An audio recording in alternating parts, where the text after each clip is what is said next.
Hello everyone, so now we're on to the third part of exercise 5 on my analysis in one variable final exam. And this was, according to me at least, the hardest one. So how the fuck do we do this? Well, firstly, what is the question? Well, we have integral from 0 to 1 of arctan 1 over x squared minus arctan of 1 over x, everything divided by x to the power of 3/2. And we're supposed to figure out if this converges or diverges. So in this case, the trick is the mean value theorem. So for all of you, for all of you who don't know what the mean value theorem is, you have Google. Okay, so what do we do? Essentially, what we want to do is that we want this thing here, the arctans, we want to include that in our mean value theorem equation. So as you can see here, we have arctan of something minus arctan of something else. So if we were to name, let's say, okay, so we let f of x be equal to arctan of 1 over x. And for the mean value theorem, we have to find the derivative. So what is the derivative here? In case we have that f prime of x is equal to 1 over 1 plus 1 over x squared times the inner derivative, which is minus 1 times x squared. So this, when we multiply this in here, we get a minus 1 over 1 plus x squared. Look how nicely that went. Okay, nice. So let's state the mean value theorem. Okay, so generally you have that you have a function of value, say a and b, and then you're saying that then the derivative of something in between a and b is equal to the difference in values between a and b and the actual difference between a and b. But in this case, what do we have instead? We have 1 over x squared and 1 over x. But since we are denoting our f of x as f of x is equal to arctan of 1 over x, we can just say that then we're using this notation instead.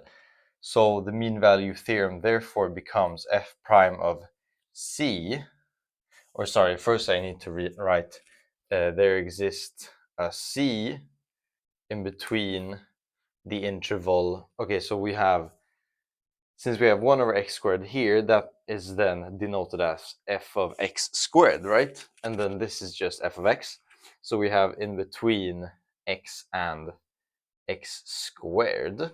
Don't think too much about this notation here, because for now the interval can be like reversed, because now we're actually dealing with numbers between 0 and 1. So really it should be the other way around, like x squared is smaller than x, but it doesn't matter. So we have f prime of c is then equal to f of x squared minus f of x over x squared minus x. This is our mean value theorem. And since we know that this thing here is equal to that, except you just change the variables, we can rewrite this as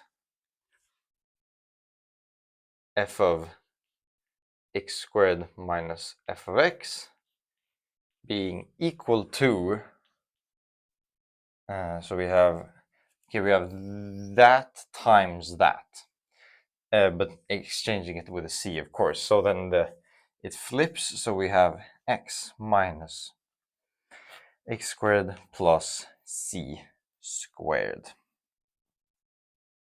And that we can switch out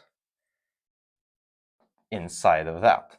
But as of now, that would not really help us. Yes, it would, but firstly, let's just state that, okay, we can make this less than something. Firstly, okay, so we know that c is in between x and x squared, and since our x's here are between 0 and 1, we know that, okay, 0 and 1, therefore x squared is also between 0 and 1. So therefore this thing here is greater than 1. So this is just making the whole fraction smaller. And since we're also subtracting an x squared, we might as well just remove that and just say that it's less than x. And this is true for all c in our interval and all x's, real x's, of course, that is. So this whole integral, we can just say that, okay, if I try to close things off here, we can just say that this thing here is less, strictly less than. Oh, sorry, it should be less than or equal to. Yes, because c can still be 0 and x can also be 0. So it should be less than or equal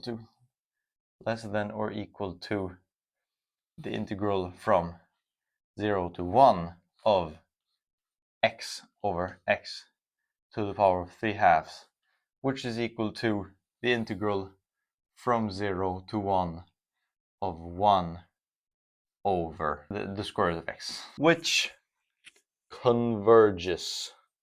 We know that it converges because when you integrate this, you just get the square root of 1 divided by 1/2. So this 2 times square root of 2 from 0 to 1, and the square root of 0 is 0, and the square root of 1 is 1. So therefore you just get the answer 2. So we know that it's less than or equal to 2. And of course, and because it's positive, I also have to note that. But that isn't really, yeah, that's kind of obvious. So yeah, that was basically everything. Hope you enjoyed the video, and now we're moving on to the last problem, problem number 6. See ya.